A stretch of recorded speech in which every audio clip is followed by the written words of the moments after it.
मेरा नाम है डोगजा, जिसका मतलब है सिर्फ बच्चा। हाँ, मैं ऐसे ही खुद को इंट्रोड्यूस करता हूँ, पर जब मैं ऐसा करता हूँ तो 10 में से 9 लोग हमेशा मुझे गलत समझ लेते हैं। मेरे पिता ने मुझे ये नाम दिया क्योंकि वो चाहते थे कि बड़ा होकर मैं ताकतवर और इंडिपेंडेंट बनूं, पर शायद मेरा यह नाम ही श्राप है क्योंकि मैं अपनी पूरी जिंदगी अकेलेपन में बिता रहा हूँ। हाँ, ये सुन के थोड़ा अजीब लगेगा, पर मैं ऐसा ही किम डोगजा। मेरी उम्र है 28 साल। 3rd ग्रेड कॉलेज से मैं ग्रेजुएटेड हूँ और इस वक्त एक बड़े कॉर्पोरेशन में कॉन्ट्रैक्टर का काम करता हूँ। अगर बात की जाए मेरी हॉबीज की तो मैं सबवेज में वेब नॉवेल्स पढ़ता रहता हूँ, वो भी तब जब मैं घर जा रहा होता हूँ। पर आज की ये राइड कोई साधारण राइड नहीं है। तभी हम वहाँ पर एक लड़की को देखते हैं जो कहती है, अगर तुम ऐसे ही फोन में घूरते रहे तो तुम्हारी आंखें फट के बाहर आ जाएंगी। उस लड़की का नाम होता है सांगा यू, जो कि एचआर होती है। किम उससे हेलो कहता है, वहीं सांगा कहती है, क्या तुम घर जा रहे हो? वेल, बात की जाए आज की तो मैं काफी लकी हूँ क्योंकि टीम मैनेजर इस वक्त बिजनेस ट्रिप पर गए हुए हैं। किम सोचता है, मुझे यकीन नहीं होता कि सांगा, जो कि हमारे यहाँ की मोस्ट पॉपुलर लड़की है, वो मेरे साथ सबवे में है। पहले एचआर असिस्टेंट मैनेजर और अब टीम मैनेजर। मैं ये शर्त लगा सकता हूँ कि बहुत सारे लड़के ऐसे होंगे जो कि सांगा को घर ड्राइव करके ले जाने के लिए तरस रहे होंगे। किम पूछता है, क्या तुम आमतौर पर सबवे से ही घर पे जाती हो? सांगा कहती है, वेल, मेरी बाइक किसी ने चुरा ली तो मेरे पास कोई और ऑप्शन नहीं था। किम कहता है, अच्छा तो तुम बाइक से काम पर आती हो? सांगा कहती है, हाँ, वैसे भी मुझे काफी काम करना पड़ता है, ओवर टाइम भी करना पड़ता है और कुछ पर्सनल रीजंस भी हैं जिसकी वजह से मैं उसी से आती हूँ। किम सोचता है, सांगा को इतने करीब से देखकर समझ आ रहा है कि आखिरकार हर लड़का उसे पसंद क्यों करता है। वेल, इससे मेरा कुछ लेना देना है नहीं। सांगा और मैं, हम दोनों अलग, हमारी जिंदगियां अलग। और इससे पहले कि तुम लोग बहक जाओ, मैं तुम सबको बता दूं कि सांगा वो कारण नहीं है जिसकी वजह से आज की ये राइड अलग होने वाली। इधर सांगा सबवे में ही स्पेनिश लैंग्वेज की प्रैक्टिस कर रही होती है, जो देख के किम डोगजा को काफी हैरानी होती है। वहीं सांगा डोगजा के फोन में झांकते हुए कहती है, तुम्हारा क्या है, आखिर तुम क्या पढ़ रहे हो? पर डोगजा अपने फोन को दूसरी तरफ करते हुए कहता है, ये बस एक नॉवेल है। सांगा कहती है, मुझे नॉवेल्स बहुत ज्यादा पसंद है, मेरे फेवरेट ऑथर है मुराकामी हारुकी, रेमंड कार्वर। और वैसे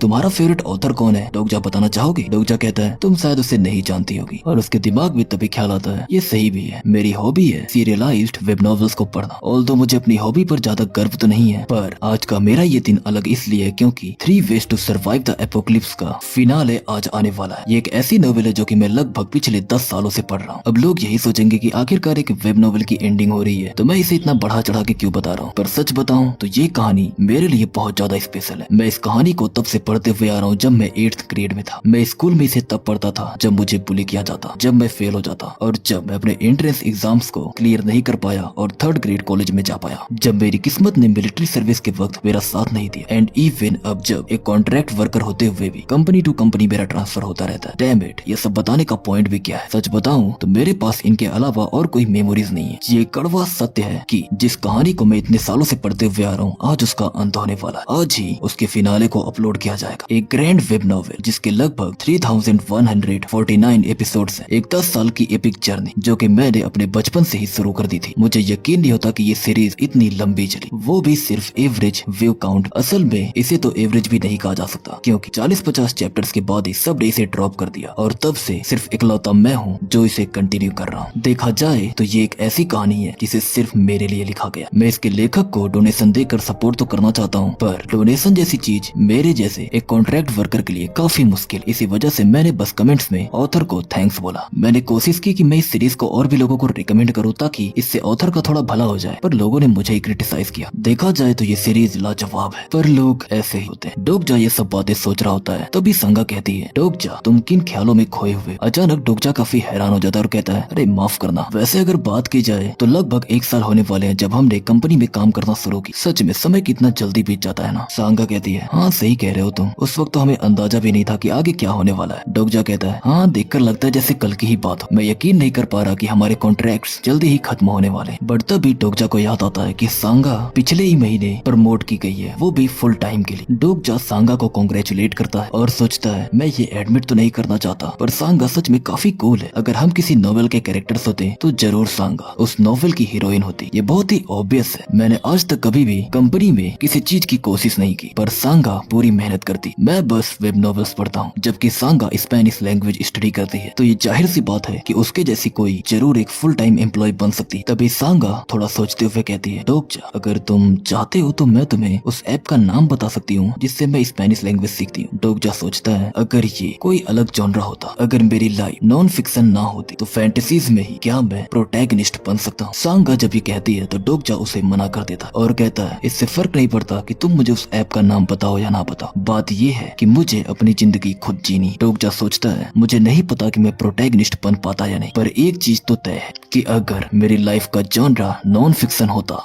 तो अपने इस जॉनरा में मैं कोई प्रोटैगनिस्ट नहीं बल्कि एक रीडर कहलाता। इधर सांगा जब डोगजा की बात सुनती है तो कहती है तुम अपनी खुद की जिंदगी जीना चाहते। डोगजा तुम तो सच में बहुत ज्यादा इंस्पायरिंग हो, मुझे भी अपनी जिंदगी जीनी चाहिए। अब से मैं भी अपनी पूरी जिंदगी जीने की कोशिश करूंगी। तभी अचानक डोगजा के फोन पर एक मैसेज आता जिसमें थैंक यू लिखा था। डोगजा सोचता है उस वक्त मुझे इस बात का कोई भी आइडिया नहीं था कि आगे क्या होने वाला है। डोगजा रिप्लाई करता क्या तुम ऑथर हो? वही सामने से मैसेज आता है तुम्हारा धन्यवाद, तुम्हारी वजह से मैं अपनी कहानी खत्म कर पाई और साथ में ही मैं एक प्राइज भी जीत पाई। डोगजा मैसेज के थ्रू ही ऑथर को कांग्रेचुलेट करता है और पूछता है आखिर किस कॉन्टेस्ट में वो प्राइज जीती। सामने से मैसेज आता है ये कोई बड़ा कॉन्टेस्ट तो नहीं था और प्रोबेबली तुमने इसके बारे में सुना भी नहीं। वैसे अब ये सीरीज जल्द ही पेड कंटेंट बनने वाली। आज के एपिलॉग की शुरुआत के बाद ही टीएस से पेड कंटेंट बन जाएगा, पर एज अ ग्रेटिट्यूड मैं तुम्हें एक स्पेशल प्रेजेंट भेजना चाहती हूँ। क्या तुम मुझे अपना ईमेल एड्रेस बता सकते हो? डोगजा पूछता है एक प्रेजेंट? वही सामने से मैसेज आता है हाँ, तुम्हारी वजह से ही मैं अपनी स्टोरी को पब्लिश कर पाई, तुमने मुझे मोटिवेट किया। डोगजा सोचता है ये तो कमाल हो गया, TWS से एक कॉन्टेस्ट जीता, वो भी एक अननोन कॉन्टेस्ट, और साथ में ही मुझे एक प्रेजेंट मिलने वाला है। क्या ये कोई गिफ्ट कार्ड है? अगर ये $50 का गिफ्ट कार्ड हो तो मजा आ जाएगा। डोगजा के ईमेल पर एक मैसेज आता है जिसमें ये साफ शब्दों में लिखा हुआ था आज 7 बजे से TWS से पेड कंटेंट बन जाए। इसका मतलब डोगजा के पास सिर्फ 5 मिनट बचे हैं उसके फिनाले को रीड करने के लिए। डोगजा जब फिनाले को पढ़ने के लिए नोवेल को ओपन करता है तो उसे वहाँ कुछ मिलता नहीं है, जिसकी वजह से वो सोचता है ये काफी अजीब है, क्या इन्होंने बिना किसी नोटिस के ही सारे एपिसोड हटा दिए। सबवे में सभी लोग अपनी अपनी चीजों में व्यस्त थे, जैसे कि डोगजा परेशान था कि आखिरकार नोवेल के एपिसोड्स कहाँ गए। वहीं सांगा स्पेनिश रीड कर रही थी, बाकी लोग भी अपने काम में लगे हुए थे। पर तभी अचानक ट्रेन इम्बैलेंस होने लगती, सब लोग काफी घबरा जाते हैं और जब ट्रेन रुकती है तो डोगजा पूछता है सांगा क्या तुम ठीक? वही सांगा कहती है क्या लगता है आखिरकार हो क्या रहा है? डोगजा कहता है फिक्र मत करो, कोई टेक्निकल फॉल्ट हो गई होगी। इन सभी में ही समय बीत जाता है और इससे पहले कि डोगजा फिनाले को पढ़ पाता 7 बज जाते हैं। डोगजा सोचता है हो सकता है ये कोई कोइंसिडेंस, पर जब मैंने वो समय चेक किया तो बिल्कुल 7 बजे वो नोवेल पेड कंटेंट बन गया। डोगजा अभी ये सब सोच रहा होता है कि तभी अचानक चारों तरफ से आवाज आने लगती लेडीज एंड जेंटलमैन अपना ध्यान मेरी तरफ कीजिए, जल्द से जल्द इवैक्यूएट कीजिए। सांगा पूछती है आखिरकार यहाँ पर हो क्या रहा है? डोगजा की नजर सबवे के गेट पर जाती जहाँ से काफी ज्यादा शॉकवेव्स दूसरी तरफ आ रही थी और तब हमें पता चलता है कि 8612 प्लेनेटरी सिस्टम का फ्री सर्विस खत्म हुआ। मेन सिनेरियो शुरू होता है। अब डोगजा सोचता है ये वो समय था जब मेरी जिंदगी का पूरा जॉनरा ही बदल गया। तभी अचानक एक आवाज आती है कि डोका बाय, जो कि गॉब्लिन की तरह ही दिखने वाले क्रीचर होते हैं, उसे किसी ने देखा। डोगजा सोचता है मुझे नहीं पता कि आखिरकार मेरे दिमाग में इस वक्त ये क्यों आ रहा है, पर ये सबवे और इस पूरे कैबिन का डार्क हो जाना, ये सब कुछ देखकर मुझे एक काफी जानी पहचानी कहानी की याद आ रही, पर इस बात का कोई तर्क नहीं बनता। ऐसा तो हो नहीं सकता, अगर थोड़ा लॉजिकली बोला जाए तो ऐसा होने की संभावना बिल्कुल भी नहीं, ये नामुमकिन। पर तभी लोग अपने फोन में चेक करते हैं जहाँ न्यूज में खबरें आने लगती हैं कि 2 छोटे सिंह वाले क्रीचर्स दिखने लगे। सबवे गेट के पास ही एक पोर्टल ओपन होने लगता है, जो देख के सब लोग काफी हैरान हो जाते हैं। वही डोगजा सोचता है नहीं ये नहीं हो सकता, तो ये है डोकाइवी। उस पर फिक्शन और रियलिटी ये दोनों एक दूसरे से ओवरलैप कर गई। वहीं सामने आया हुआ क्रीचर कुछ बोल रहा था जो कि बाकी लोगों को समझ नहीं आता। लोग उसकी फोटोज क्लिक करने लगते हैं, इवन ये तक कहने लगते हैं कि ये कितना अगली है। वहीं डोगजा सोच रहा था किसी को ये नहीं पता कि आखिरकार आगे क्या होने वाला है सिवाय मेरे। हम सबके सामने ये जो चीज है इसे डोकाइवी कहते हैं। ये वो क्रीचर है जो कि TWSC के ओपनिंग पैराग्राफ में देखा गया था। इस क्रीचर ने एक ऐसी ट्रेजेडी क्रिएट की थी जो कि TWSC के हजारों चैप्टर्स तक कैरी आउट हुआ। ये नामुमकिन है, आखिर ये मुमकिन हो भी कैसे रहा कि सेम वही डोकाइवी इस वक्त मेरी नजरों के सामने है। इधर सांगा कहती है मुझे लगता है कि वो क्रीचर इस वक्त स्पेनिश भाषा में बात कर रहा है, क्या मैं उससे बात करके देखूं? डोगजा कहता है तुम्हें अभी ये भी नहीं पता कि आखिरकार वो चीज है क्या, कहीं तुम मुझसे भी जाकर पैसे तो नहीं मांगने वाली? सांगा कहती है नहीं, पर फिर भी। तभी वो क्रीचर कहता है टेस्टिंग टेस्टिंग, क्या सभी लोग मुझे सुन पा रहे हो? यार वो लैंग्वेज पेज जो था ना मेरा, वो माल फंक्शन कर गया था। कह रहा बताओ क्या हर कोई मुझे सुन पा रहा है? तभी एक बंदा कहता है हे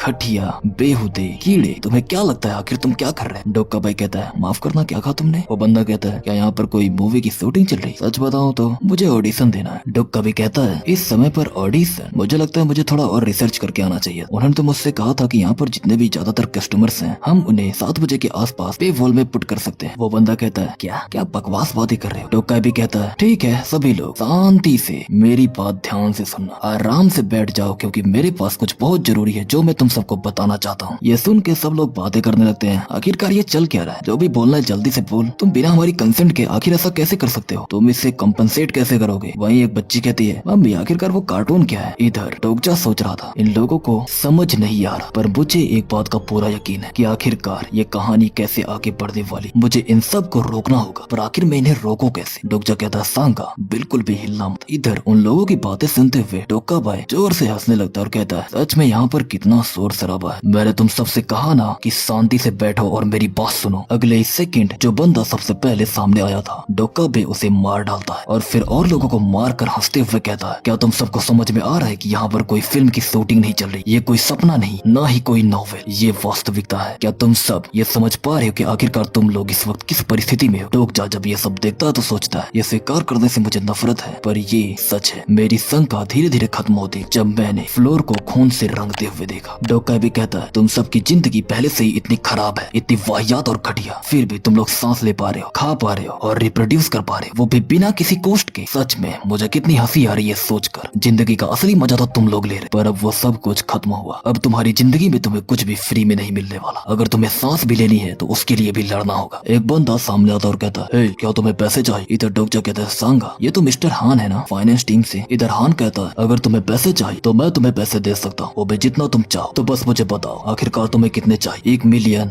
2 मिलियन या फिर। तभी डोका भी कहता है तो तुम मुझे पैसों से खरीदना चाहते हो। हान कहता है हाँ तुम्हें जितने पैसे चाहिए तुम बता सकते हो, चलो अब बता भी दो। डोका भाई कहता है पैसा काफी अच्छा ऑब्जेक्ट है और इंसानों के बीच में ये एक इंटर सब्जेक्टिव एग्रीमेंट क्रिएट करता है, पर ये पैसा सिर्फ तुम्हारे लिए जरूरी। तभी डोका भाई उन सारे पैसों को जला देता है और कहता है तुम्हारे उस कागज की कोई भी कीमत नहीं, मैं तुम्हें चेतावनी दे रहा हूँ, अगर तुमने दोबारा ऐसी कोई हरकत की तो मैं तुम्हारा सर उड़ा दूंगा। तुम लोगों की वजह से मेरा सर दुख रहा है, अब फालतू की बातचीत नहीं करते, मैं तुम सबको ये दोबारा नहीं समझाने वाला, पर जैसा कि मैंने तुम्हें बताया अब कुछ भी फ्री नहीं है और तुम्हारा कर्ज बढ़ता जा रहा है, तो हो सके जितना उतने पैसे कमाओ यहाँ पर। तभी डोका भाई के 2 हॉर्न्स बाहर आते हैं और चैनल #B17623 ओपन हो जाता है। कॉन्स्टलेशंस एंटर करने लगते हैं और तभी सबके सामने अचानक एक ब्लू स्क्रीन दिखने लगती, जो देख के सब लोग काफी हैरान हो रहे थे, कुछ खुश हो रहे थे और कुछ बस खड़े थे। डोकजा के सामने भी एक ब्लू स्क्रीन दिखती है जिसमें एक मैसेज पॉप हो रहा था, मेन सिनेरियो हैज अराइव्ड, अपनी वैल्यू को साबित करो, एक या एक से ज्यादा लिविंग ऑर्गेनिजम्स को मारकर, टाइम लिमिट 30 मिनट्स और रिवॉर्ड 300 कॉइन, फेल होने की परिस्थिति पर मौत। डोका भी कहता है वेल सभी को गुड लक, मुझे उम्मीद है कि मुझे यहाँ पर एक दिलचस्प कहानी देखने को मिलेगी। और तभी वो वहाँ से गायब हो जाता है। सब लोग एक दूसरे से ही फुसफुसाने लगते हैं कि आखिरकार यहाँ पर हुआ क्या। वही सांगा कहती है पुलिस, आखिरकार पुलिस हमारी कॉल को पिक क्यों नहीं कर रही, अब हम क्या करेंगे। डोकजा कहता है सांगा काम डाउन, तुमने वो गेम तो खेला है ना जिस पर इस वक्त हमारी डेवलपमेंट टीम काम कर रही, तुम ये जानती हो कि एपोक्लिप्स में सिर्फ कुछ ही लोग सरवाइव कर पाते। सांगा कहती है आखिरकार उस गेम का इससे क्या लेना देना है। डोकजा कहता है उसके बारे में सोचो कि हम उसी गेम का एक हिस्सा है, ये बहुत ही साधारण है, हर गेम का एक नियम होता है, बस हमें उस नियम का पालन करना है। सांगा कहती है नियम क्या कह रहे हो तुम। डोकजा कहता है हमें बस उन नियमों के बारे में पता करना है। वो दोनों शांत हो जाते हैं। जहाँ डोकजा सोचता है एक डोका बे वो भी एंटीना के साथ। सबवे कैबिन में पड़ी ये सारी लाशें, खून से सने हुए थर थर कांपते हुए ये ऑफिस वर्कर और एक बूढ़ी औरत जो कि बस एक सीट पर बैठी। अभी भी मुझे यकीन नहीं हो रहा कि ये सब कुछ सच में हो रहा है, पर मैं इसे और ज्यादा देर तक डिनाई नहीं कर सकता। नहीं, मेरे पास और कोई चॉइस है ही नहीं, मुझे इसे स्वीकारना होगा। मुझे नहीं पता क्यों, पर इतना तो क्लियर है कि 3 ways to survive the apocalypse यानी कि TWS से, जिससे मैं 10 सालों से पढ़ रहा था, वो अब सच हो गई। वो मेरी आंखों के सामने ही चल रही। अब मुझे सोचना है कि आखिरकार इसे सरवाइव करने के लिए मुझे क्या करना हो। तभी वहाँ एक हट्टा कट्टा बंदा आता है जो कहता है ठीक है सभी लोग ध्यान से मेरी बात सुनो, शांत रहो, एक लंबी सांस लो और वो करना रोको जो तुम कर रहे। जैसा कि हम सब जानते हैं कि ये एक नेशनल इमरजेंसी इवेंट, एक छोटी सी चीज भी हमें एक बड़ी कैजुअलिटी की तरफ ले जा सकती है, तो अब से इस परिस्थिति का इंचार्ज मैं। एक बंदा कहता है क्या आखिर तुम हो कौन। वही दूसरा बंदा कहता है एक नेशनल इमरजेंसी, आखिर किस बारे में बात कर रहे हो तुम। जो बंदा सबको काम डाउन करवा रहा था वो कहता है मैं एक आर्मी लेफ्टिनेंट हूँ जो कि यूनिट 6502 में सर्व कर रहा हूँ। मुझे अभी अभी अपनी यूनिट की तरफ से एक मैसेज मिला है जिसमें लिखा गया है कि ये एक लेवल 1 नेशनल इमरजेंसी अलर्ट है। लोग पूछने लगते हैं फौजी आखिरकार इस दुनिया में इस वक्त चल क्या रहा है। वो लेफ्टिनेंट जिसका नाम ह्योन सेओंग ली होता है वो कहता है मैं अपना पूरा बेस्ट कर रहा हूँ ताकि मैं आर्मी बेस में कांटेक्ट कर। सामने से एक बंदा कहता है ब्लू हाउस का क्या हुआ, अगर हो सके तो 1 मिनट के अंदर प्रेसिडेंट से कांटेक्ट करो। ले कहता है माफ करना पर मैं बस से एक सोल्जर हूँ, मेरे पास ब्लू हाउस का डायरेक्ट कांटेक्ट नहीं है। इधर डोकजा सोचता है मुझे पहले से ही पता है कि ये एक नेशनल इमरजेंसी में बदल जाए तो मुझे ज्यादा हैरानी नहीं हो रही, बल्कि मुझे हैरानी किसी और बात पर हो रही, और वो है लेफ्टिनेंट ह्योन सेओंग ली। मैं इसे जानता हूँ, मैंने इसे कभी व्यक्तिगत रूप में नहीं देखा, पर मुझे इसका नाम पता है, steel blade Hyeon Seong Lee, Republic of Korea का आर्मी लेफ्टिनेंट। ये TWSA का one of the supporting characters है। इस पर यकीन करना मुश्किल है कि TWSA का एक कैरेक्टर इस वक्त मेरी नजरों के सामने, पर क्या ओरिजिनल स्टोरी में यही ली को इंट्रोड्यूस किया गया था? नहीं, मुझे पूरा यकीन है कि कहानी में इस तरह से तो ली की एंट्री नहीं हुई थी। ओरिजिनली वो फर्स्ट सिनेरियो के बाद आया था। तो फिर आखिरकार ये हो क्या रहा है? अगर मैं दोबारा उस नॉवेल को पढ़ पाता तो मैं जरूर ये पता कर लेता कि आखिरकार चल क्या रहा है। वही लोग शोर मचाने लगते हैं कि प्राइम मिनिस्टर इस वक्त एक स्पीच दे रहे हैं, ये सच में एक लेवल 1 नेशनल इमरजेंसी। इधर सांगा डोकजा को स्पीच दिखाने लगती है जिसमें प्राइम मिनिस्टर बोल रहा होता है, कोरिया के सभी सिटीजन अनआइडेंटिफाइड टेररिस्ट अटैक की रिपोर्ट्स हाल ही में बहुत ज्यादा मिल रही। सेउल के साथ साथ बाकी की भी कंट्रीज इसी परिस्थिति से गुजर रही हैं। गवर्नमेंट अपनी पूरी कोशिश करेगी इसे काउंटर करने की। डोकजा सोचता है ये भी कहानी का ही हिस्सा है। हाँ, इस वक्त सभी लोगों को लग रहा है कि हम पर किसी ऑर्गेनाइजेशन ने अटैक कर दिया, पर अब जब मैं इसे सुन रहा हूँ तो ये काफी रेडिकुलस साउंड कर रहा है। इधर लोग बातें कर रहे होते हैं कि आखिरकार प्राइम मिनिस्टर क्यों स्पीच दे रहे हैं, प्रेसिडेंट को क्या हो? एक सेकंड, ऐसा हो सकता है कि शायद ऑर्गेनाइजेशन ने उसे पकड़ लिया, पता नहीं, मुझे नहीं पता। मैंने तो वीडियो का कमेंट सेक्शन में यही देखा था। ये सब बस अफवाहें हैं। डोकजा सोच रहा होता है ये सिर्फ अफवाहें नहीं, क्योंकि जल्दी तभी अचानक उन सभी के फोन्स उनके हाथों से गिरने लगते हैं। प्राइम मिनिस्टर पर हमला होता है और वो मारे जाते हैं। चारों तरफ खून बहने लगता है और हम वहाँ पर देखते हैं टोकाबे को जो कहता है, मैंने तुम सबको पहले ही बताया था कि ये कोई मजाक नहीं है। लगता है तुम्हें एक बार में समझ नहीं आया, तुम्हें लगता है कि ये कोई खेल है। ठीक है, जैसे कि मैंने तुम लोगों और तुम्हारे देश पर रिसर्च की, तुम लोग खेल में काफी माहिर हो, तो चलो देखते हैं आखिर कैसा खेल खेल सकते हो तुम लोग। अब मैं डिफिकल्टी को और बढ़ाने वाला हूँ। अचानक जो उन्हें 30 मिनट का टाइम मिला हुआ होता है वो 24 मिनट पर आ जाता है और वो बहुत ही तेजी से कम होने लगता है, और कम होते हुए वो 10 पर आ जाता है। सिस्टम बताता है कि तुम्हारे पास सिर्फ अब 10 मिनट बचे हुए। अपने आप को साबित करो किसी एक लिविंग ऑर्गेनिज्म को मारकर। पेनल्टी के रूप में अगर 5 मिनट के अंदर कोई पहली मौत नहीं होती तो इस कैबे में मौजूद हर एक लिविंग ऑर्गेनिज्म मारा जाएगा। लोग बातें करने लगते हैं कि आखिरकार ये कैसा मजाक है? क्या तुम लोगों ने सुना कि आखिरकार ये क्या बोल रहे? आर्मी मैन, अब बताओ हम क्या करें? और पुलिस कहाँ पर? ली कहता है सभी लोग प्लीज काम डाउन हो जाए और मेरी बात ध्यान से सुन। इधर डोकजा सोचता है सब कुछ बिल्कुल वैसा ही हो रहा है। यहाँ पर जितने भी इवेंट्स हो रहे हैं वो शुरू से लेकर अब तक TWSA की तरह ही हो रहे हैं, पर मुझे ऐसा लग रहा है कि जैसे कुछ तो गड़बड़ है, क्योंकि TWSA में ली एक मेजर सपोर्टिंग कैरेक्टर जो कि अभी नहीं आता, पर असलियत में वो यहाँ पर आ चुका है। पर अगर ली यहाँ पर आ चुका है तो आखिरकार अब तक वो यहाँ पर क्यों नहीं आया? अगर मैं थोड़ा ध्यान से याद करूँ तो जल्द ही लगभग 1 से 2 मिनट में ही उसे आ जाना चाहिए। कैबिन के पीछे कोई मारा जाता है। लोग गेट को ब्लॉक करने के लिए आगे जाते हैं, पर तभी उन्हें इलेक्ट्रिक शॉक लगता है जिसकी वजह से वो पीछे हट जाते हैं। सब लोग सोच रहे थे कि आखिरकार यहाँ पर हो क्या रहा है। ऐसा लग रहा है जैसे यहाँ पर कोई एक इनविजिबल वॉल हो। सिस्टम बताता है कि जब तक मेन सिनेरियो कंप्लीट नहीं हो जाता तब तक कोई भी कैबिन से बाहर नहीं जा सकता और ना ही कोई अंदर आ सकता है। वही डोकाबे लाइव था, यानी कि जब प्राइम मिनिस्टर लाइव था तब डोकाबे ने उसे मारा और अब उसकी जगह वो है। वो हंसते हुए कहता है कैबिन को देखकर तो अब सच में काफी ज्यादा दिलचस्पी आ रही। अभी तक तो बाकियों ने स्टार्ट भी नहीं किया। चलो ठीक है, थोड़ा ट्विस्ट और बढ़ाते हैं। कैसा रहेगा अगर तुम लोगों ने 5 मिनट में कुछ नहीं किया तो क्या होगा वो मैं तुम्हें दिखाऊं। उन सबके सामने एक ब्लू स्क्रीन दिखती है जहाँ कुछ हाई स्कूल गर्ल्स इस वक्त क्लास में बैठी हुई थी, पर तभी अचानक उन्हें कुछ होता है और जैसे ही उनकी टाइम लिमिट एक्सीड होती है उन सब के हेड एक एक करके एक्सप्लोड होने लगते हैं। वो कहीं भी भाग सकते थे पर वो मौत से भाग नहीं पा रहे थे और एक एक करके वो सब के सब मारे गए। ये देख के सबके होश उड़ जाते हैं। वही बची हुई लड़कियों में से एक लड़की एक दूसरी लड़की को मार डालती ताकि वो सरवाइव कर सके, और हमें पता चलता है कि चैनल BAY23515 की सर्वाइवर है। जी है, ली एक second year student Taepung girls high school की क्लास B से। डोकाबाई हंसते हुए कहता है कैसा लगा तुम सबको, मजा आया या नहीं आया? ये सारी घटनाएं होते हुए देखकर सब लोग काफी घबराए हुए थे। वही डोकजा सोचे जा रहा था कि ये काफी अजीब, आखिरकार वो अब तक सबके सामने क्यों नहीं आया? यहाँ पर जितने भी सारे इवेंट्स हो रहे हैं वो काफी फेमिलियर है। इवन इस स्टोरी में कुछ ऐसे भी इवेंट्स हो रहे हैं जिनके बारे में मुझे नहीं पता। काश अगर मैं दोबारा से ये TWSA पढ़ पाता तो मैं ये जान पाता, पर डैम इट, इसे रिमूव कर दिया गया है। पर आखिर ऐसा क्यों? ये सीरीज तो इतनी पॉपुलर भी नहीं थी। मुझे शक है कि शायद किसी ने इसे इलीगली शेयर किया था। पर एक मिनट, डोकजा को जो मेल आया था उसमें उसी के साथ एक अटैच्ड फाइल आई थी जो कि डोकजा ने तब नोटिस नहीं किया था, और अब जाके उसकी नजर उस पे पड़ती जो देख उसके होश उड़ गए थे, क्योंकि उसे समझ नहीं आ रहा था कि आखिरकार इस पे मेरी पहले नजर क्यों नहीं, क्योंकि उसमें एपोक्लिप्स की सारी फाइल सेव करने को पड़ी हुई थी। डोकजा सोचता है क्या उसने इस नोवेल को एज अ प्रेजेंट मुझे भेजा? पर ये तो इलीगल है ना। पर इससे फर्क नहीं पड़ता, आई गेस अगर वो ऑथर है तो वो ऐसा कर सकता है। TWSA का हर एक सर्वाइवर एक स्पेशल एट्रीब्यूट को रिसीव करता है, एक स्किल जो कि उनके एट्रीब्यूट से लिंक्ड होती है। ये बिल्कुल गेम की तरह है। डोकजा अपने एट्रीब्यूट विंडो को ओपन करने की कोशिश करता है पर ऐसा हो नहीं पाता, जो देख डोकजा काफी हैरान होता है और सोचता है आखिर यहाँ पे हो क्या रहा है? अगर मैं अपने एट्रीब्यूट एट्रीब्यूट विंडो को एक्सेस ही नहीं कर पाऊंगा तो मुझे ये पता कैसे चलेगा कि आखिरकार मेरी एट्रीब्यूट और मेरी स्किल्स क्या है। वेल आई गेस मुझे ये अटैच्ड फाइल्स पहले पढ़ लेनी चाहिए। डोकजा भेजी गई फाइल्स को पढ़ने वाला था बट तभी अचानक उसके एट्रीब्यूट्स एक्टिवेट हो जाते हैं जिसकी वजह से उसे पता चलता है कि उसका एट्रीब्यूट है फास्ट रीडिंग करना। डोकजा सोचता है क्या ये मेरा एट्रीब्यूट है? इसकी वजह से तो TWSC का ओपनिंग चैप्टर पढ़ने में मुझे सिर्फ 1 मिनट लगा पर सिर्फ इसी की वजह से मैं अब जानता हूँ। डोकजा को पता चलता है कि वो जिसका इंतजार कर रहा था वो कैबिन नंबर 3707 में आने वाला है पर असल में डोकजा और बाकी लोग कैबिन नंबर 3807 में। उसे रियलाइज होता है कि आखिरकार यहाँ की घटनाएं इतनी अलग क्यों उसे यहाँ की चीजें कहानी से अलग लग रही क्योंकि वो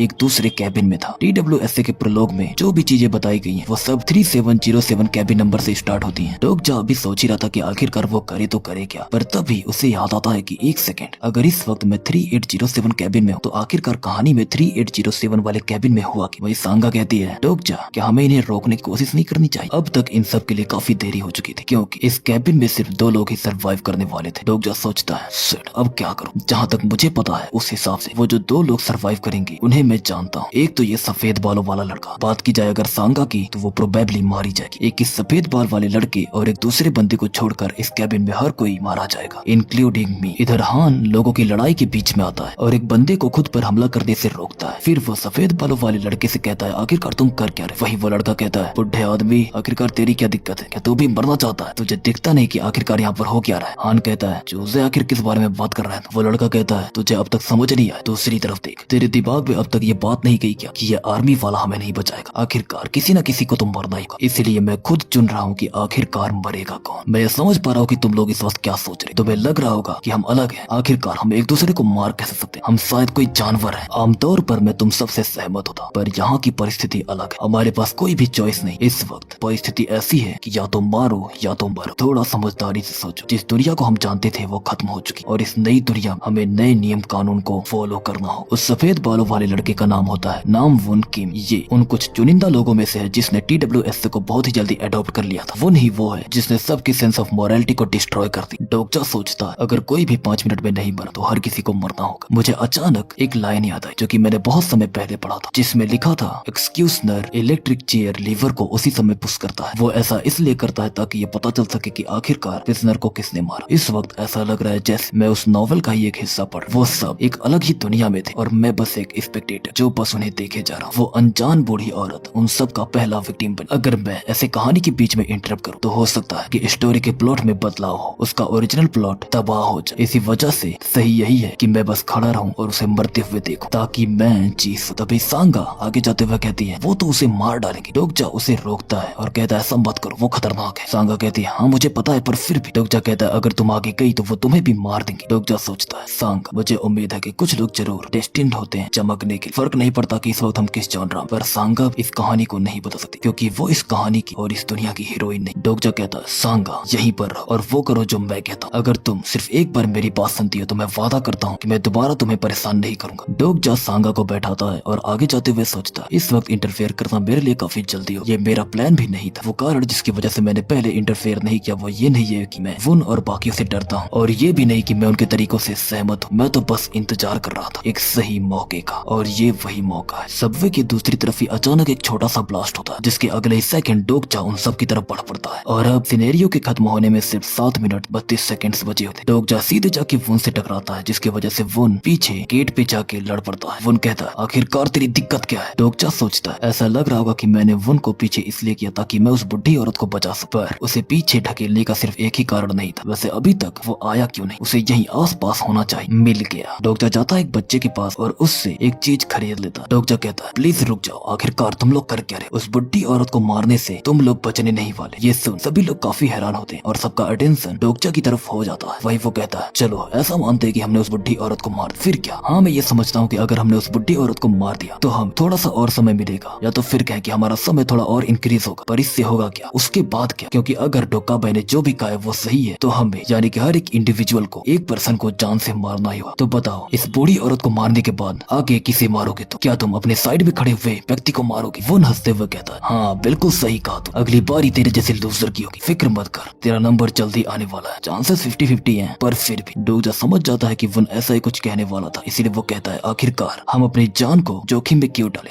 जब बिना किसी को मारे ही इसे सरवाइव करने का एक तरीका है। लोग पूछते हैं वो क्या? डोगजा कहता है क्या तुम लोग भूल गए कि सिनेरियो में कहा क्या गया था? उसमें ये क्लियरली कहा गया था कि हमें किसी एक लिविंग ऑर्गेनिज्म को मार, ना कि किसी इंसान को। जैसे मैं इस टिड्डे को मारूंगा, मेरे पास और भी ऐसे इंसेक्ट्स हैं। ये सुनते ही सब लोग काफी हैरान हो जाते हैं और तभी उन्हें याद आता है कि हाँ, सिनेरियो में तो यही लिखा हुआ था। इसके अगले ही सेकंड वो पागलपन जो कि उस बुढ़ी औरत को मारने के लिए उन सबके मन में था, वो बदल कर डोगजा पर आ जाता है और सब लोग उस पर टूट पड़ते हैं। डोगजा सोचता है मुझे ये देखकर हंसी क्यों आ रही, मेरे दिल की धड़कन तेज क्यों हो रही, क्या मैं हमेशा से ही इतना दयालु इंसान था? तभी वो अपने पास मौजूद सभी इंसेक्ट्स को छोड़ देता है और एक बचे हुए इंसेक्ट को मार डालता है। अगले सेकंड सिस्टम पर मैसेज आता है फर्स्ट किल मिशन कंप्लीट हुआ, एज अ बोनस तुम्हें 100 कॉइंस रिसीव होंगे। इधर बाकी लोग इंसेक्ट्स को ढूंढकर मारने लगते हैं। डोगजा की नजर जाती है टाइमर पर जहाँ 3 मिनट 12 सेकंड बचे हुए थे। वुन पूछता है हे आखिरकार तुमने ये क्यों किया? तुम चाहते तो उन बॉक्स को हमें सीधे दे सकते थे। डोगजा कहता है उस बॉक्स में सिर्फ 3 ही और इंसेक्ट बचे थे। वुन हंसते हुए कहता है अच्छा तो तुमने उन्हें इसलिए फेंक दिया क्योंकि हम सभी के सभी सरवाइव नहीं कर सकते। डोगजा हामी भरता है। वही वुन कहता है ये तो काफी रिडिकुलस है, क्योंकि कोई भी अगर अपने होश हवास में होता तो वो ऐसा कुछ तो बिल्कुल नहीं करता। मुझे सच सच बताओ, तुम इन सभी को जिंदगी के लिए लड़ते हुए देखना चाहते थे, है ना? डोगजा सोचता है नाम वुन की ये इसी प्रकार का बंदा, बेरहम निर्दयी, जो ऐसी परिस्थितियों में आनंद ढूंढता है। तभी उसका एट्रीब्यूट यानी कि personal skill character profile activate होता है, जिससे कि वो वुन की प्रोफाइल को देख पा रहा था, जहाँ उसे पता चलता है कि वुन एक एज लॉर्ड है। TWSA में most of the age lord nightmare की वजह से खुद की जान ले लेते हैं, पर वुन अलग था। डेल्यूजनल टेमर नाम वुन की यानी कि ये लड़का, जिसे आगे जाकर एक निकनेम भी मिलेगा। इसे देख लगता है कि जैसे ये भी काफी समय से एपोक्लिप्स का ही इंतजार कर रहा था, क्योंकि जैसे ही दुनिया बदली इसने सब कुछ अडेप्ट कर लिया और इस वक्त ये डेल्यूजनल टेमर मेरे साथ मिलना चाहता है। वुन कहता है मेरे साथ टीम अप कर। क्या कहते? सिनेरियो खत्म होने में अभी भी 2 मिनट्स 59 सेकंड्स बचे हुए थे। सीन शिफ्ट होकर हम देखते हैं दूसरी तरफ, यानी कि कैबिन नंबर 3707। लोग आग में जल रहे थे। वहीं उनके बीच हम एक शख्स को देखते हैं जिसने काले कलर का कपड़ा पहन रखा होता है। वो आगे जाते हुए कहता सामने से हट जाओ, मैं उसे पकड़ने वाला। वापस से सीन शिफ्ट होकर हम देखते हैं वुन को और डोगजा को, जहाँ डोगजा कहता है माफ करना मैं अकेले काम करता हूँ। डोगजा सोचता अगर मैं वुन के साथ इस वक्त टीम अप कर लेता हूँ तो मेरा सर्वाइवल इस वक्त होना तो गारंटेड है। अगर मैंने TWS से नहीं पढ़ा होता तो जरूर मैं यही चुनता, पर मैं वो रीडर हूँ जिसने सब कुछ पढ़ रखा है, जिसे भविष्य के बारे में पता है। वही वुन डोगजा के पास आता है और कहता है ठीक है, अगर ऐसा नहीं करने वाले तो मेरे रास्ते से हट जा। अभी तक इस बुढ़ी औरत के साथ मेरा काम खत्म नहीं हुआ। आखिरकार मैंने जिस कीड़े को पकड़ा है मैं उसे अपने हाथों से तो नहीं जाने दे सकता। डोगजा वुन को रोक लेता है, जहाँ वो कहता क्या अब तुम यहाँ पर हीरो बनने की कोशिश कर रहे या तुम्हारी कोई स्प्लिट पर्सनैलिटी? तुम्हारे जैसे लोग मुझे बिल्कुल भी पसंद नहीं। डोगजा जब वुन को दोबारा रोकने की कोशिश करता है तो वुन उस पर हमला कर देता है, पर डोगजा उसे डॉज कर जाता है। वुन दोबारा डोगजा पर हमला करता है, पर डोगजा उसे ब्लॉक करता है। इस वक्त वुन अपने एट्रीब्यूट यानी कि एज लॉर्ड का इस्तेमाल करते हुए हमला कर रहा था। डोगजा काफी हैरान था क्योंकि अभी तक वुन ने अपनी स्किल ग्रिम डार्क अवेकनिंग को लेवल 1 तक एक्टिवेट कर लिया था, जिससे कि अब डोगजा को बचने में काफी दिक्कत हो रही थी। वुन कहता है यार ये मेरे हाथ में क्या है, मैं तो बहुत ज्यादा ताकतवर हूँ। डोगजा सोचता है TWSA का ये वो कैरेक्टर है जिससे मुझे काफी ज्यादा नफरत है, पर क्योंकि ये ताकतवर था इसी वजह से शायद प्रोटैगनिस्ट ने इसे रिक्रूट किया था, भले ये एक साइकोपैथ है। वैसे क्या मुझे अब इसका इस्तेमाल करना चाहिए? तभी उसके सिस्टम पर मैसेज आता है तुमने अनलॉक किया है अपनी personal skill omniscient readers view point, जो कि इस वक्त लेवल 1 पर। जब ये स्किल एक्टिवेट होती है तो डोगजा को पहले से ही वुन की मूवमेंट जैसे पता चल रही थी। सिस्टम पर मैसेजेस आए जा रहे थे कि कहाँ पर अटैक्स होने वाले, जैसे कि पहला अटैक राइट शोल्डर पर, इसी वजह से डोगजा उसे डॉज करता है। दूसरा अटैक उसके चेहरे पर, डोगजा इसे भी डॉज कर जाता है। डोगजा को ये नहीं पता था कि आखिरकार ओमनीसेंट रीडर व्यू पॉइंट ये कौन सी स्किल, पर जैसे ही वो एक्टिवेट हुई उसे ऐसा लग रहा था जैसे वो सामने वाले का माइंड पढ़ पा रहा है। इधर वुन अब पागलों की तरह हमले किए जा रहा था, जहाँ डोगजा सोचता है इस वक्त मैं बस अटैक्स को डॉज ही कर सकता हूँ, मुझे बस थोड़े समय तक इसे और होल्ड करना है। डोगजा कहता है बच्चे तुम्हारे पास सिर्फ 2 मिनट बचे। वुन की नजर उसी बुढ़ी औरत पर जाती है। डोगजा को समझ में आता है कि अगर ये बुढ़ी औरत मारी गई तो वुन ये सिनेरियो सर्वाइव कर लेगा, और डोगजा बिल्कुल नहीं चाहता था कि वुन अगले सिनेरियो तक पहुंचे। इसी वजह से वो उस बुढ़ी औरत को बचाने के लिए आगे जाता है। वुन अपने पास से एक नाइफ निकालता है और सीधे डोगजा के हार्ट पर एम करता है, पर डोगजा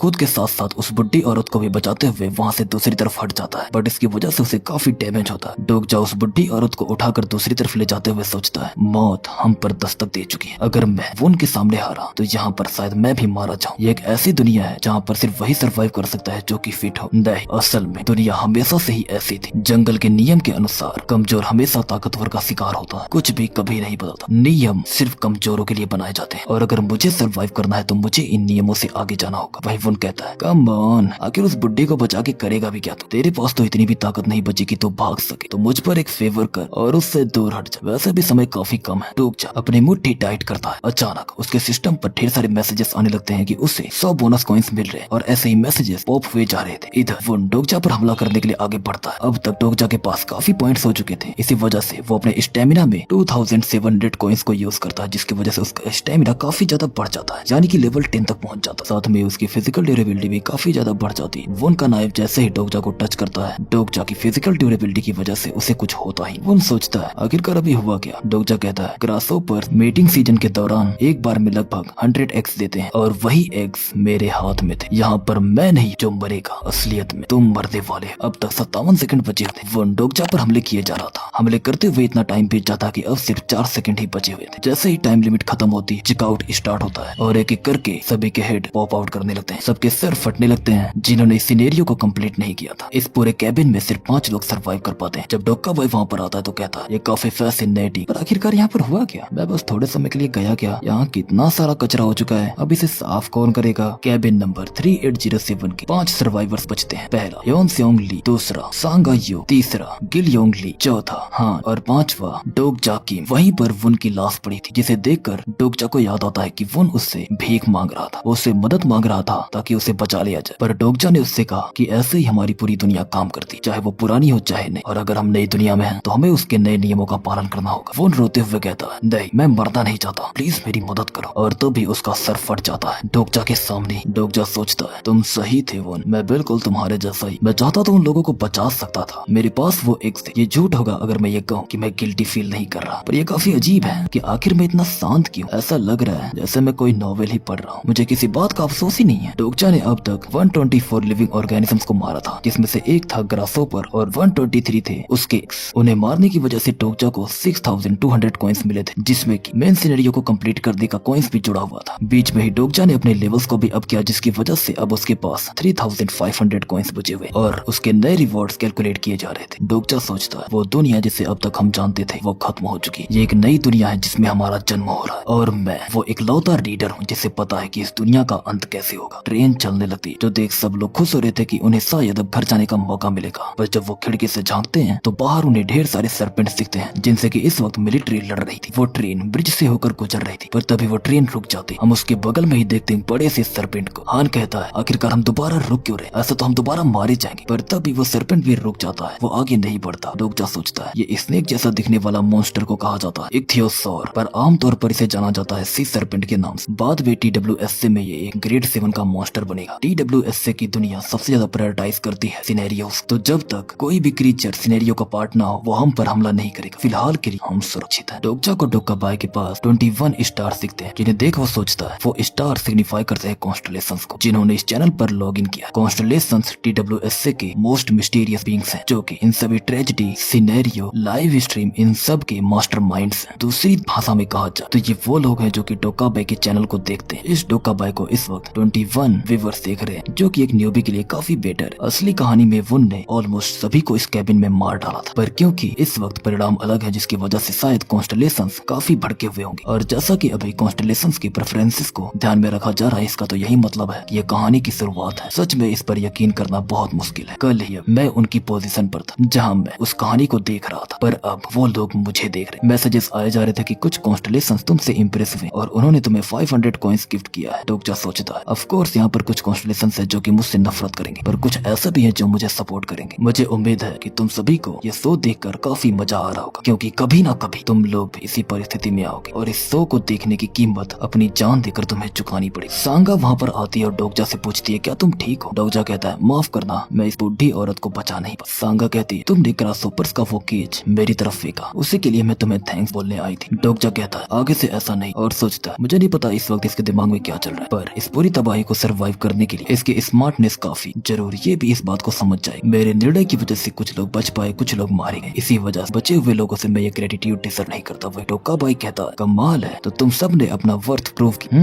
देखकर लग रहा है कि यहाँ पर काफी सर्वाइवर्स बचे हैं। वैसे तो मुझे यकीन नहीं हो रहा कि इस वक्त 21 कॉन्स्टलेशंस मुझे देख रहे हैं। डोगजा सोचता है यहाँ पर 5 सर्वाइवर्स हैं। मैंने जितना सोचा था ये तो उससे ज्यादा है। एक्सपेक्ट किया था मैंने कि ह्योन सेओंग ली सर्वाइव करे क्योंकि वो ताकतवर और एथलेटिक है, पर गिल योंग शायद इस बच्चे का यही नाम है। खैर ये भी सर्वाइव कर गया क्योंकि वो केज लेने से पहले मैंने एक ग्रासहोपर इसे भी दे दिया था। डोगजा गिल योंग के पास जाता और कहता है हे बच्चे, क्या तुम जीना चाहते हो? अगर हाँ तो चलो टीम अप करते हैं। डोगजा के इस बर्ताव को देखकर कुछ कॉन्स्टलेशंस उसे 200 कॉइंस और देते हैं, जहाँ डोगजा सोचता है भले ये कितना भी शर्मनाक हो पर मैं कुछ नहीं कर सकता क्योंकि मुझे भी जिंदा रहना है। आगे जो कुछ भी होने वाला है उसमें सर्वाइव करने के लिए मुझे कॉन्स्टलेशंस का अटेंशन जरूर चाहिए। भाई डोक्का भाई कहता है यहाँ पर काफी दिलचस्प चीजें हुई हैं आज। अगले कैबिन में जो बंदा है वो भी अलग ही सन की है। इधर हान पूछता है तो क्या अब तुम हमें जाने देने वाले हो? भाई डोक्जा सोचता है हम 4 सर्वाइव कर पाए क्योंकि मैं ऐसा चाहता था, पर आखिरी में बचा हुआ 5वां बंदा यानी कि हान, वो तो लकी बंदा है। हान कहता है तुमने जो जो कहा हमने सब कुछ किया। डोक्का भाई कहता है तुम्हें जाने दे। क्या तुम्हें समझ नहीं आया कि आखिरकार बाहर इस वक्त चल क्या रहा है? क्या सच में तुम जाना चाहते हो? ये सुन के हान शांत हो जाता है। डोक्का भाई कहता है एनीवे मैं काफी इंप्रेस हुआ। सच बताऊं तो इस कैबिन से मुझे ज्यादा उम्मीदें थी नहीं, पर तुम सब ने पहला सिनेरियो सर्वाइव किया। तुमने ये साबित किया कि इवन कीड़ों को भी जीने का मौका मिलना चाहिए। ऑफ कोर्स हर मेहनत का एक मेहनताना होता है और तुम्हारे पहले सिनेरियो का ये रिवॉर्ड है कि तुम अब कॉन्स्टलेशंस द्वारा स्पॉन्सर किए जा सकते हो। तुम इसके लिए क्वालिफाइड हो। एक सेकंड, तुम में से कोई भी एक्साइटेड नहीं लग रहा। ये सच में काफी बड़ी बात है, तुम्हें पता है? डॉक्टर सोचता है ऑफ कोर्स इन्हें इसके बारे में कुछ नहीं पता, सिर्फ मैं हूँ जिसे ये पता है कॉन्स्टलेशन और उसके स्पॉन्सर के बारे में। डोक्का भाई कहता है चलो ठीक है मैं तुम्हें समझाता हूँ। तुम सब के सब इस वक्त बहुत ज्यादा कमजोर हो, बिल्कुल कीड़े की तरह। अगर तुम इस स्टेट में अगले सिनेरियो में जाते हो तो तुम बहुत ही आसानी से कमजोर ग्राउंड रेट तक से मारे जाओगे। पर इस दुनिया में कुछ ग्रेट बीइंग्स भी हैं जिनकी इच्छाएं हैं तुम्हें स्पॉन्सर करने की। तो क्या तुम समझ रहे हो? ली पूछता है इसका मतलब क्या है? कौन किसको स्पॉन्सर कर रहा है? डोक्का भाई कहता है सच में तुम लोगों को समझाना काफी मुश्किल है, अब मैं और एक्सप्लेन नहीं कर सकता। कैसा रहेगा तुम लोग खुद ही एक्सपीरियंस करो। तभी उन 5 का सिस्टम विंडो ओपन होता है। स्क्रीन पर स्पॉन्सर सिलेक्शन का मैसेज आता है जहाँ पर कॉन्स्टलेशन को सिलेक्ट कर सकते। 4 कॉन्स्टलेशन विंडो पर शो हो रहे थे। Abyssal, black flame dragon, demonic जज of fire, secretive plotter, prisoner of the golden headband. Sangah को भी सिस्टम पर 2 ऑप्शंस दिखाई देते हैं। डोक्चा कहता है मुझे इनके बारे में ज्यादा कुछ पता नहीं है, शायद ये किसी एप्टीट्यूड टेस्ट की तरह हो। और सोचता है सांगा को 2 स्पॉन्सरशिप्स मिले, आई गेस ये काफी लकी है। वो जो हमें सपोर्ट प्रोवाइड करते हैं वो है कॉन्स्टलेशन और इस वक्त स्पॉन्सर सिलेक्शन ये TWSC का one of the main event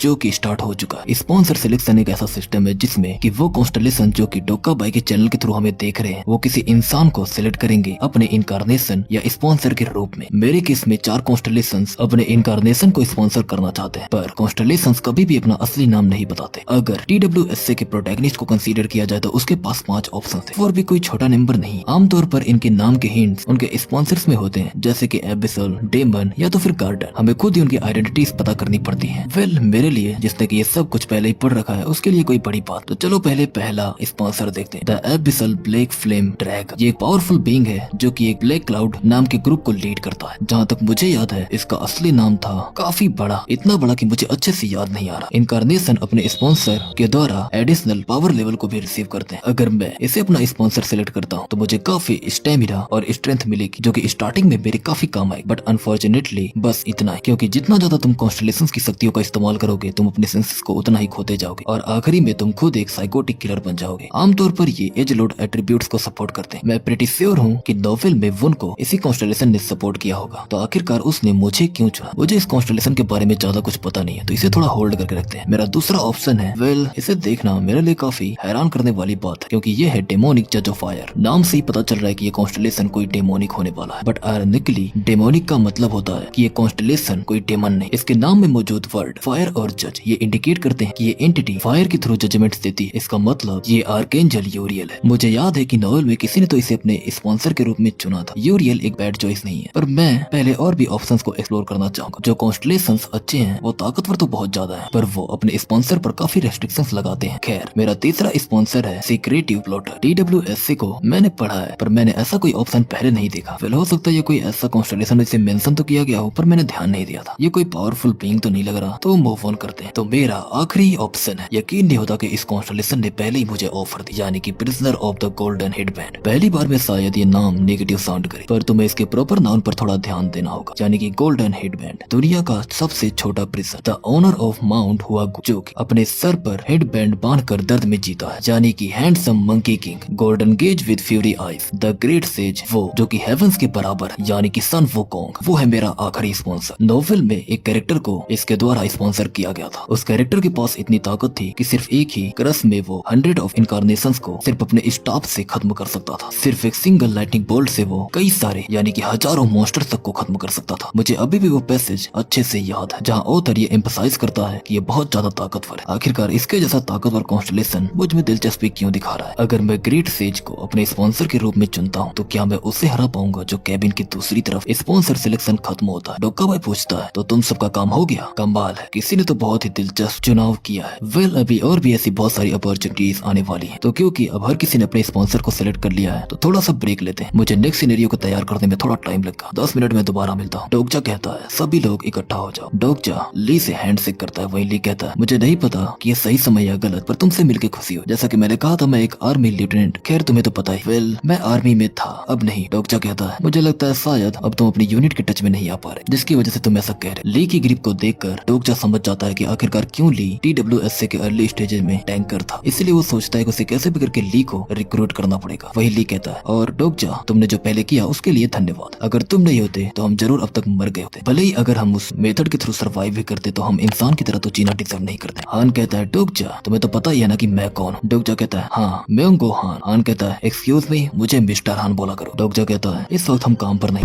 हान कहता है जोजे कहीं के काम पर आने का दोबारा इरादा नहीं है क्या? आखिरकार इतने बुरे बर्ताव करता तुम्हें सीखा कहाँ से? खैर तुमने जो पहले किया उसकी वजह से मैं काफी ऑफेंड हुआ था, क्योंकि अगर तुम्हारे पास बग्स थे तो तुम्हें मुझे बताना चाहिए था, तुमने उन्हें फेंका क्यों? डोगजा कहता है चुप हो जाओ हान, बहुत हो गया तुम्हारा। क्या तुम्हें दिखता नहीं कि आखिरकार यहाँ पर हो क्या रहा है? मीनोसॉफ्ट तुम्हें सच में लगता है कि तुम्हारी वो कंपनी अभी भी एग्जिस्ट करती है? तुम्हें अंदाजा नहीं कि आखिर बाहर क्या हो रहा है? सभी लोग, सिर्फ हान ही ऐसा नहीं है जिस इस बात को रियलाइज करता होगा, बल्कि तुम सबको भी ये समझना होगा कि जैसा डोका भाई ने कहा ये कोई मजाक। मैं श्योर हूँ कि तुम सब ने अभी तक ये रियलाइज कर लिया होगा कि आखिरकार यहाँ पर हो क्या रहा है। एक game like interface, attribute, Windows और स्किल। क्या अभी भी यहाँ पर कोई है जो समझ नहीं पा रहा कि आखिरकार चल क्या रहा है यहाँ पर? ये सुन सभी लोग शांत रहते हैं। वही ली कहता है वेल ये कुछ ऐसा जो कि मैंने पिछली नाइट शिफ्ट के टाइम पे पढ़ा था उस नॉवेल में। मुझे अभी भी यकीन नहीं होता कि ये सही है, मतलब ये वास्तव में, ये कोई सपना नहीं। डोगजा कहता है दुर्भाग्यवश ये हमारी वास्तविकता बन चुकी है। ली कहता है ये अच्छी बात है, एटलीस्ट कोई तो यहाँ पर है जिसे ये अंदाजा है कि आखिरकार हो क्या रहा है। तो बताओ अब क्या तुम्हारे पास कोई आइडिया है? डोगजा कहता है हमें यहाँ से निकलना पड़ेगा। ये सुन सबके होश उड़ जाते हैं क्योंकि कैबिन से बाहर ही सरपेंट्स उनका वेट कर रहे हैं। तभी अचानक पिछले कैबिन का गेट जोर जोर से नॉक होने लगता है। सबका ध्यान उसी तरफ जाता है। डोगजा सोचता है क्या हम अभी नेक्स्ट सिनेरियो पर जा रहे हैं? पर ऐसा कैसे हो सकता है? डोका भाई ने कहा था कि जब तक वो आएगा नहीं तब तक नेक्स्ट सिनेरियो स्टार्ट नहीं होगा। और वही इस कैबिन की दूसरी तरफ, यानी कि उस दरवाजे की दूसरी तरफ जो अकेला सर्वाइवर बचा है वो है सबवे कैबिन 3707 का। मैं समझ पा रहा हूँ कि आखिरकार ये दरवाजा तोड़ कौन रहा है। वो यहाँ पर आने वाला है, इस कहानी का असली प्रोटैगनिस्ट। डोगजा कहता है हमें जल्द ही यहाँ से निकलना पड़ेगा। ली पूछता है क्या, पर क्यों? डोगजा कहता है अगर हम अभी नहीं निकले तो हम सब के सब नेक्स्ट सिनेरियो में पहुंचने से पहले ही मारे जाएंगे। ली कहता है डोगजा हम इस बात पर श्योर कैसे हो जाए कि डोर की दूसरी तरफ जो है वो हमारा दुश्मन है? डोगजा कहता है ये वो सर्वाइवर है जिसने कैबिन के दूसरी तरफ बचे हर किसी को जान से मार डाला। क्या अब भी तुम उनसे मिलना चाहते हो? ली कहता है ठीक है यहाँ से निकलने का तरीका ढूंढते हैं। वही सांगा कहती है ये डोर तो टूट चुका है, डैम इट, ये दूसरा वाला भी टूटा पड़ा है। डोगजा सोचता है जैसे ही सिनेरियो खत्म हुआ वो इनविजिबल फोर्स फील्ड खत्म हो गई, हमें बस एक वर्किंग डोर की जरूरत है जिससे कि हम यहाँ से निकल सके। यहाँ पर टोटल 8 डोर्स हैं, अभी भी हमने 3 को चेक नहीं किया। डैम इट, एक ना एक डोर तो होना चाहिए जो वर्क करे। सांगा को एक गेट दिखता है और वो बाकियों को भी वहीं पर बुलाती है। जैसे ही वो लोग गेट को ओपन करते हैं उन्हें पता चलता है कि ये गेट भी टूटा हुआ है, पर यही इकलौता गेट है जिसे ओपन करने का इनके पास चांस। डोगजा सोचता है इस वक्त मेरे पास 4700 कॉइंस, मैं दोबारा अपने कॉइन्स को यूज कर सकता हूँ और अपनी स्ट्रेंथ को बढ़ा सकता हूँ, पर मुझे ये नहीं पता कि इतनी जल्दी इन सारे कॉइन्स का यूज करना खतरनाक होगा या नहीं। हे ली तुम अपनी स्किल्स का इस्तेमाल क्यों नहीं करते? ये सुन ली काफी हैरान होता है, पर क्योंकि डोगजा कैरेक्टर्स की प्रोफाइल देख सकता था इसी वजह से उसे पता था कि ली के पास कौन सी स्किल। डोगजा शुक्रगुजार था कि ली की सपोर्टिंग कॉन्स्टेलेशन और उसके एट्रीब्यूट्स बिल्कुल नोवेल की तरह। डोगजा कहता है तुम आर्मी से हो, तुम्हारे पास कोई न कोई जरूर ऐसी स्किल होनी चाहिए जिसका इस्तेमाल यहाँ पर किया जा सके। ली कहता है वेल मेरे पास एक है तो, बट मुझे ये नहीं पता कि उसका इस्तेमाल करते कैसे। डोगजा कहता है जस्ट इमेजिन करो उसका इस्तेमाल करते हुए। ली उसका इस्तेमाल करता है और पूरी ताकत लगाकर गेट को ओपन कर देता है। सब कैबिन 3707 से जो स्टील डोर कनेक्टेड था वो जल्द ही टूटने वाला था, इसी वजह से वो पांचों वहाँ से भागने लगते हैं। डोगजा सोचता है मुझे जहाँ तक याद है तो उसके हिसाब से वो डोर कोई प्रॉब्लम नहीं। तभी वहाँ पर हम डोका बाय को देखते हैं जो भड़कते हुए कहता है मैंने तुम सबसे कहा था कि वहीं पर रुकना, अभी तक मैंने नेक्स्ट सिनेरियो प्रिपेयर नहीं किया है। हान कहता है डोगजा कथी कहीं के, मैंने कहा था ना हमें अंदर रहना चाहिए। वही डोका बाय कहता शांत, वेल मेरे पास कोई और चॉइस नहीं। इंसान तुम सच में काफी लकी हो क्योंकि अब से स्टार्ट होता है तुम्हारा सेकंड सिनेरियो। उन सबके सिस्टम विंडो पर मैसेज आता है सब सिनेरियो इसके क्लियर करने की कंडीशन, ऑक्सो स्टेशन में एंटर करना, time limit 20 minute, reward 200 coins, penalty for failure के बारे में अभी कुछ पता नहीं। सांगा कहती है इस सिनेरियो में कोलैस ब्रिज की बात की जा रही, बट ये ब्रिज तो ठीक ठाक है। डोगजा कहता है फिक्र मत करो और बस भागते रहो। भागते हुए डोगजा सोचता है सांगा सही, ये ब्रिज अभी भी सही सलामत है, हम ट्रेन से बड़ा जल्दी उतर गए। दूसरी भाषा में कहा जाए तो ये ब्रिज टूटेगा जरूर। इस वक्त हम जहाँ पर हैं ऑक्सो स्टेशन उससे कुछ ही दूरी पर है। भले ये देखने में आसान लग रहा है, बस इस सिनेरियो को क्लियर करना वो भी रूस के अंदर रहकर काफी मुश्किल है, पर मुझे लगता है कि हम ये कर ले। वो लोग भाग ही रहे थे कि तभी अचानक उनके सामने वो सी सर्पेंट जो कि लगभग कमांडर के साइज का था वो आ जाता है। डोगजा समझ जाता है कि ये ब्रिज तबाह होने वाला है, इसलिए वो सबसे कहता है कि जितना जल्दी हो सके उतना जल्दी भाग। वो सी सर्पेंट अभी इन लोगों को चोट नहीं पहुंचा सकता क्योंकि उसका सिनेरियो बस इतना ही काम था कि वो ब्रिज को डिस्ट्रॉय करे। वो लोग भाग रहे थे जहाँ वो अब कम से कम 200 यार्ड्स की दूरी पर ही बचे हुए थे। अगर वो इसी स्पीड पर चलते रहे तो ब्रिज तबाह होने से पहले ही वो दूसरी तरफ पहुंच जाएंगे। पर तभी हम देखते हैं डोका बाय को जो कहता है, इस खेल में तो ज्यादा मजा नहीं आ रहा, कुछ ज्यादा ही आसान है, इसमें मजा कैसे आएगा अगर तुम लोग इतनी आसानी से निकल जाओगे। चलो चीजें थोड़ा बदल कर देखते हैं। सब सिनेरियो की डिफिकल्टी को एडजस्ट किया जाता है और उसे ई से डी पर कर दिया जाता है। ब्लैक ईथर अचानक आसपास की पृथ्वी से बाहर निकल लेता है। जो लोग मर गए थे उनके अंदर एनर्जी आती है और वो लोग वापस आ जाते हैं, वो भी ज़ॉम्बीज़ के रूप। वो सभी लोग डोकजा और बाकियों का पीछा करने लगते हैं। वहीं ली गिलियोंग के साथ ऑक्सो स्टेशन में एंटर कर चुका था और बीच में बस 3 लोग बचे हुए थे जो कि दोनों तरफ के ज़ॉम्बीज़ से घिरे हुए थे। डोकजा कहता है, सभी लोग नीचे बैठ जाओ। सी सरपेंट ब्रिज को तोड़ने के लिए आगे बढ़ता है और थोड़े ही समय में वो ब्रिज को तोड़कर चला भी जाता है। जब डोकजा की आंखें खुलती हैं तो वो देखता है कि हान और सांगा वो दोनों भी बचे पड़े। डोकजा सोचता है, मुझे पता था कि ये ब्रिज टूटेगा, ऐसा कुछ जरूर होगा, पर मैंने ये एक्सपेक्ट नहीं किया था कि हान और सांगा भी सर्वाइव करेंगे। साथ में गिलियोंग और ली भी काफी आसानी से दूसरी तरफ पहुंच चुके। तो अब तभी डोकजा को पता चलता है कि किसी को कॉन्स्टेलेशन की ब्लेसिंग मिली और उस ब्लेसिंग का नाम है ड्यूस एक्स मैकिना, यानी कि ब्रिज ऑफ इवन नंबर। सांगा कहती है, डोकजा अचानक से मेरे दिमाग में सारी चीजें चलने लगी और तभी ये होगी। डोकजा सोचता, ड्यूस एक्स मैकिना एक ऐसी शक्ति जो कि कॉन्स्टेलेशन को डायरेक्टली इंटरवेन करने देती है सिनेरियो। क्या सांगा के सपोर्टिंग कॉन्स्टेलेशन ने उसे बचाया है वो सिनेरियो में इंटरवेन करके? पर इस तरह का इंटरवेंशन TWSC में भी बहुत ही ज्यादा रेयर था। आखिरकार किस प्रकार की कॉन्स्टेलेशन इस लड़की को सपोर्ट कर रहे, इसके कैरेक्टर प्रोफाइल को एक्टिवेट करके देखता हूँ। डोकजा जब ये करने की कोशिश करता है तो वो कर नहीं पाता क्योंकि उस कैरेक्टर के पास कोई भी कैरेक्टर प्रोफाइल ही नहीं था। इसीलिए वो सोचता है, आखिर ऐसा क्या इसे कोई स्पेशल कॉन्स्टेलेशन सपोर्ट कर रहे और मे भी इसके पास कोई मेंटल बैरियर स्किल है। सांगा चिल्लाते हुए कहती है, डोकजा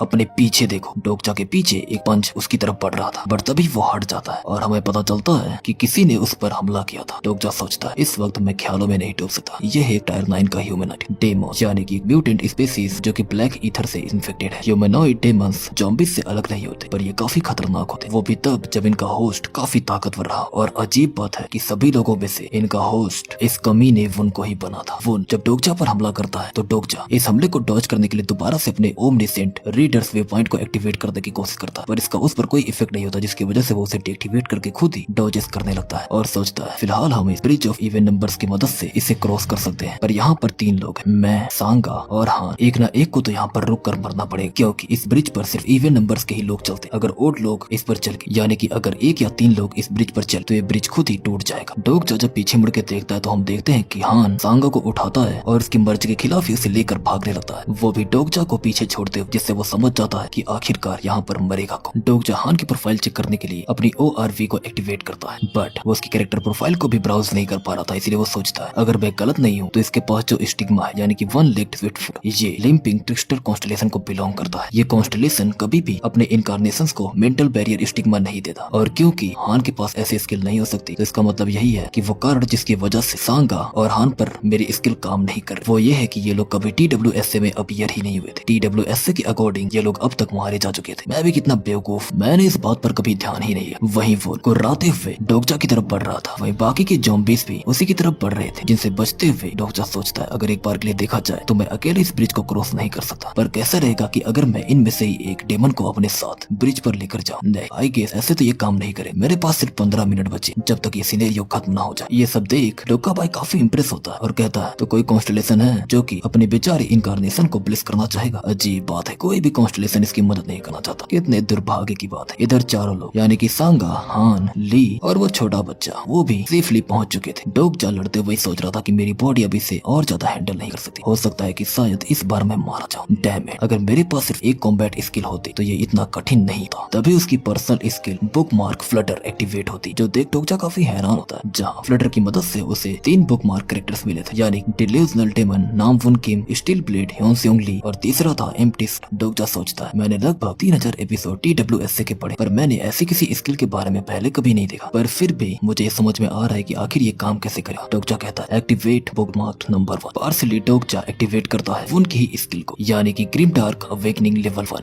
वो डोकजा पर हमला करने के लिए आगे बढ़ रहा था, बट डोकजा काफी इजीली वुन को मार डालता है। मतलब वो पहले ही मर चुका है, बट उसके ज़ॉम्बी को भी मार डालता है। मरते हुए उस ज़ॉम्बी के भी आखिरी शब्द थे कि मैं मरना नहीं चाहता, मुझे बचा। और तभी बुक मार्क नंबर 1 डीएक्टिवेट होता है। अभी भी डोकजा के पास 10 मिनट 11 सेकंड्स बचे हुए थे, जिनका इस्तेमाल कर वो ब्रिज के दूसरी तरफ जा सकता था, पर अब तक वो काफी थक चुका था। डोकजा कहता है, सीरियसली आखिर उससे इतनी देरी हो क्यों रही? हो सकता है किसी भी मोमेंट में वो यहाँ पर आ जाए। डोकजा के सामने एक बड़ा सा ब्लास्ट होता है, जिसकी वजह से सभी ज़ॉम्बीज़ का ध्यान उधर गाड़ी चला जाता है। हम देखते हैं कि काले कपड़े पहने हुए एक लड़का सामने आ रहा था। डोकजा कहता है आखिरकार ये रहा। काले कपड़े पहने हुए वो लड़का बिना किसी डर के आगे बढ़े जा रहा था और तब भी वो आगे जाके कहता है तुम कौन हो। डोकजा सोचता है आमतौर पर मुझे इसके खिलाफ होना चाहिए पर मैं इसके खिलाफ अभी टिक नहीं सकता। इसकी कैरेक्टर प्रोफाइल देखा जाए तो इस कैरेक्टर के बारे में ज्यादा कोई इन्फॉर्मेशन है पर इसका नाम है जंग ह्यूक यू। इसका एट्रीब्यूट है regressor, third round, mythical program rare, personal skill eye of the sage level 8 पर। ह्यूक डोकजा की गर्दन पकड़ उसे ब्रिज से ऊपर टांग देता है और कहता है अभी तक तुम जिंदा कैसे हो। डोकजा सोचता TWS यानी कि 3 वेज ऑफ सर्वाइविंग एपोक्लिप्स का पहला वे ये आदमी जो मेरे सामने खड़ा है जिसने मुझे गर्दन से उठा रखा, ये उसके पहले मेथड का प्रूफ यानी कि जंग ह्यूक यू द रिग्रेसर। ये वो आदमी जो कि एक ऐसी ट्रेजेडी स्टार्ट करेगा जिसकी वजह से ये पूरी दुनिया बदल जाएगी। इधर दूसरी तरफ जो लोग सब सिनेरियो को पार कर चुके थे उनके सामने एक बैरियर आ जाता है जिसकी वजह से वो दूसरी तरफ कुछ देख नहीं पा रहे थे। वहीं अभी तक ह्यूक ने डोकजा को लटका रखा होता है जहाँ वो पूछे जा रहा था तुम्हारा नाम क्या है। डोकजा सोचता है ये बंदा तो अपनी ही बातें किए जा रहा है, अजीब बात है। इसे अभी से ही लग रहा है जैसे ये कोई प्रोटैगनिस्ट और कहता है मेरा नाम है किम डोकजा। ह्यूक कहता है ये कैसा अजीब नाम और तभी उसे एक जोर का पंच रखता है जिसके बाद वो कहता है तुम्हारे शरीर तो काफी ताकतवर है। वेल मुझे समझ में आ रहा है कि तुमने ये पता कर लिया है कि कॉइंस का इस्तेमाल कैसे करना है। डोकजा कहता है मुझे भी ऐसा ही लग रहा है तुम्हारे बारे। डोकजा सोचता है डैम इट, आखिरकार ये इतना ताकतवर कैसे, जबकि अब तक सिर्फ हमने एक ही मिशन को क्लियर किया तो आखिरकार ये इतना ताकतवर कैसे हुआ। ह्यूक कहता है ज्यादा सोचो मत, मैं बस जो सवाल पूछने वाला हूँ उनके जवाब दो। डोकजा सोचता है ये तो बस से भी बदतर है, मैं सोच भी नहीं सकता था कि ऐसा कुछ हो। TWS के स्टार्टिंग में ह्यूक सबसे खतरनाक कैरेक्टर, वो भी पूरी दुनिया का, क्योंकि 3 बार रिग्रेस होने की वजह से ये अपनी इंसानियत खो देता है। इस वक्त जो ह्यूक मेरे सामने है वो मुझे जान से मारने में एक बार भी हिचकिचाएगा। ह्यूक कहता है सम्मान के साथ मुझसे बात करो। डोकजा कहता है मैं ऐसा क्यों करूं। तभी ह्यूक उसे दोबारा एक पंच रखता है पर इस पंच को डोकजा रोक लेता है और कहता है माफ करना पर तुम मुझसे छोटे हो, प्रो गेमर जंग ह्यूक, तो यहाँ पर तुम्हें वो होना चाहिए जो कि मेरे साथ सम्मान से बात करे। ह्यूक कहता है तुम्हें पता है मैं कौन। डोकजा कहता है ऑफ कोर्स मैं जानता हूँ, मैं एक गेम कंपनी में काम करता था तो मुझे तुम्हारे बारे में तो पता ही होगा। डोकजा सोचता है ये एक झूठ। ह्यूक एक फिक्शनल कैरेक्टर है मेरे लिए जो कि TWS में ही एग्जिस्ट करता है तो मैं इसके बारे में जानता तो हूँ पर असली दुनिया में नहीं। डोकजा कहता तुम काफी फेमस थे, मैं तुम्हारा फैन हुआ करता था और सोचता इसका फेम नोवेल में ही सेट हुआ है और जब मैं ये बोल रहा हूँ कि मैं इसका फैन था तो मैं झूठ नहीं बोल, मुझे ये पसंद था, मुझे इससे नफरत थी, मैंने इसके लिए चीयर अप किया, मैं इसके साथ हमेशा था लगभग 3000 एपिसोड की जर्नी तक। ह्यूक कहता तो तुम एक फैन हो, मैंने ऐसा कुछ हाल फिलहाल में सुना नहीं। मैं तुम्हें तुम्हारे बर्ताव के लिए माफ तो कर सकता हूँ पर इससे कुछ बदलेगा नहीं। मेरे पास तुम्हारे लिए सिर्फ एक सवाल, तुमने सबवे में सर्वाइव कैसे की। डोकजा सोचता है मुझे पता था जरूर ये पूछेगा और कहता है अगर मैं तुम्हें बताता हूँ तो क्या तुम मुझे जीने दो। ह्यूक कहता है ये तुम्हारे जवाब पर निर्भर करता है। वही डोकजा सोचता है झूठ, मैं इसके चेहरे को देख कर बता सकता हूँ। शायद इसे अंदाजा नहीं है कि इसके सामने इस वक्त जो है उसने इसकी पूरी कहानी पढ़ रखी और क्योंकि डोकजा की अंडरस्टैंडिंग ह्यूक के बारे में पहले से काफी बेटर थी इसी वजह से वो इंक्रीज हो जाती और उसका अनलॉक होता है लेवल 2 पर्सनल स्किल का यानी कि ORV। डोकजा सोचता आमतौर पर सिर्फ ली और वुन को ही उसमें सर्वाइव करना था। वुन अब मारा जा चुका है और बाकी लोग बच चुके हैं पर उन्होंने सर्वाइव कैसे मैनेज किया और सामने मौजूद ये बंदा कौन। अगर मुझे जानकारी चाहिए तो मुझे इसे धमकी देनी हो सकता है आगे जाकर मुझे इसे मारना, क्या मैं इसका दिमाग पढ़ सकता हूँ। डोकजा कहता है मैंने ये सर्वाइव कैसे किया,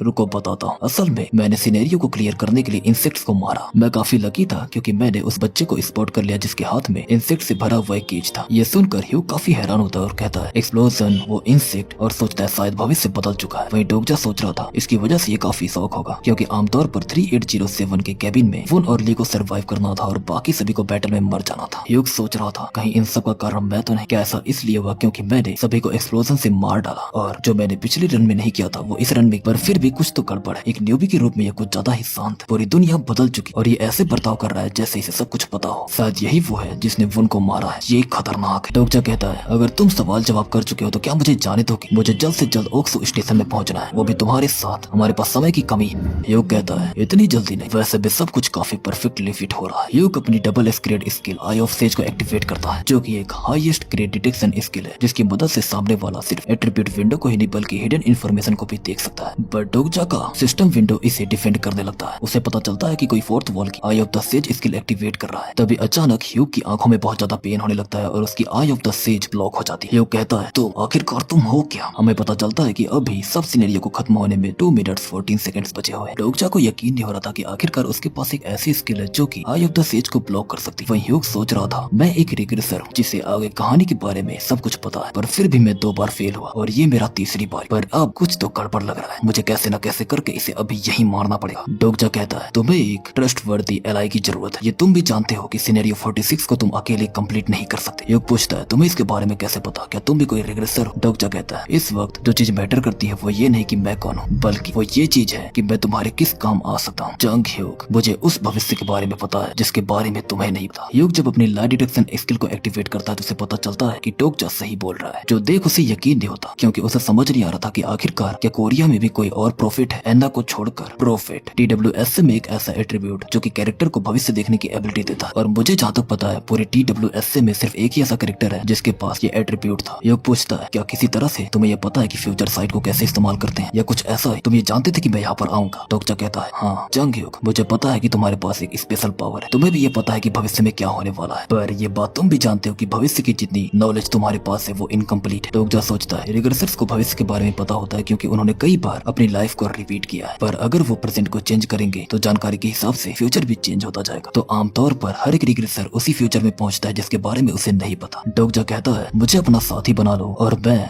तुम्हारे उस फ्यूचर नॉलेज को कंप्लीट कर दूंगा। डोकजा सोचता है अगर मैं एक प्रॉफिट की तरह एक्ट करता हूँ तो ये रिग्रेसर यानी कि ह्यूग इसे काफी अट्रैक्टिव समझेगा एज अ कंपेनियन, क्योंकि वो इकलौता मैं हूँ जिसने इस कहानी को पढ़ा है। ह्यूग सोचता है अगर ये एक प्रॉफिट है तो इसे अपने साथ रखने में काफी फायदा है, सिर्फ सिनेरियो 46 में ही नहीं बल्कि ज़राथुस्त्रा से फाइट करने में। पर क्या मैं इस पर भरोसा कर सकता हूँ, वो भी एक साथी के रूप? अभी तक सब सिनेरियो को खत्म होने में 40 सेकंड्स बचे हुए थे जहाँ ह्यूग कहता है मैंने अपना मन बना ली, मैं तुम्हें अपना साथी बनाऊंगा। वो दोनों आगे जाने लगते हैं उस ब्रिज की मदद से जिसको देउस एक्स मैकिना की मदद से बनाया था। ज़ॉम्बीज़ भी उन्हीं के पीछे आ रहे थे। वहीं डोकजा सोच रहा था आखिरकार मैं अब सुरक्षित हूँ, मुझे यकीन नहीं होता कि मैंने एक रिग्रेसर को कन्विंस कर लिया। मुझे थोड़ी थकान महसूस हो रही है जिसकी वजह से मेरी ये स्किल थोड़ी डीएक्टिवेट, पर मैं जो कर सकता था मैंने किया। मैंने ह्यूग को कन्विंस किया और अब मैं इस ब्रिज को क्रॉस कर सकता हूँ। वो दोनों पहुंचने वाले होते हैं कि तभी ह्यूग कहता है एक आखिरी सवाल, अगर तुम सच में एक प्रॉफिट हो तो क्या तुम अपना भी भविष्य बता सकते हो? ह्यूग दोबारा से डोकजा का कॉलर पकड़ उसे ऊपर टांग देता है। जहाँ डोकजा सोच रहा था अब मुझे गुस्सा आ रहा है और इसके इस बर्ताव को देखकर मेरा दिमाग भी खराब हो रहा है। सी सरपेंट डोकजा का वेट कर रहा था ताकि जैसे ही डोकजा गिरे सी सरपेंट उसे निकल जाए। डोकजा पूछता है क्या तुम मुझे जाने दोगे या नहीं, और सोचता है डैम इट, ये साइकोपैथ, इसे मुझसे ज्यादा कोई भी नहीं समझ सकता। मैंने जिस ह्यूग के बारे में पढ़ा है अगर ये वही कमीना है। डोकजा कहता है चलो मैं तुम्हें कुछ चीजें बताता हूँ। पहली, मैं कोई नौसिखिया नहीं, तो मुझे भी अपने बराबर ही समझो। दूसरी, अगर मैं तुम्हारे साथ कोऑपरेट कर रहा हूँ तो तुम्हें भी ये वादा करना होगा कि तुम मेरे साथ कोऑपरेट करो। ह्यूग कहता है मैं समझ गया तुम्हारा जवाब क्या होने वाला है। वही डोकजा कहता है ठीक है अब मुझे जल्दी से जाने दे कमीने। अगले सेकंड ह्यूग डोकजा का कॉलर छोड़ देता है जिसकी वजह से डोकजा नीचे गिरने लगता है। ह्यूग कहता है मुझे तुम पर यकीन है कि तुम सच में एक प्रॉफिट हो जो भविष्य देख सकता है। डोकजा सीधे सी सरपेंट के मुंह में जाके गिरता है और तभी सिस्टम पर मैसेज आता है और बस ये एपिसोड खत्म होता है यहीं पर। सो गाइस अगर चैनल पर न्यू हो तो चैनल को सब्सक्राइब कर देना और एक लाइक के साथ बताना कि ये सीरीज तुम्हें कैसी लगी। वेल अगर इस पर रिस्पॉन्स अच्छा रहा तो मैं इसका अगला एपिसोड जल्द ही लेकर आऊंगा।